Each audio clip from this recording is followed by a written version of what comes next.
দুদিন আগেও oil protection unit 2টা গাড়িকে সিজ করতে পেরেছে এবং আজকে সকালেও 2টা গাড়ি আমরা সিজ করেছি, একটা তুলাশিখর এরিয়া থেকে এবং একটা কয় টাউন এরিয়া থেকে।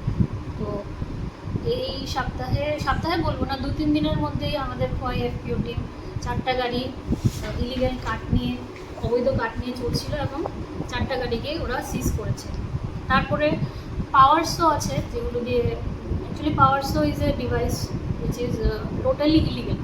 তো এরকম পাওয়ার শো আমরা এই সপ্তাহে 4টা সিজ করেছি এবং কাঠের অ্যামাউন্টটা, ভলিউমটা যদি আমি বলি, গত 2 দিন আগে ছিল 180 ফুট, আজকে মোটামুটি 35 থেকে 40 ফুটের মতো কাঠ সিজ হয়েছে, যেটার মূল্যায়ন ধরেন 7 লাখ হয়ে যাবে।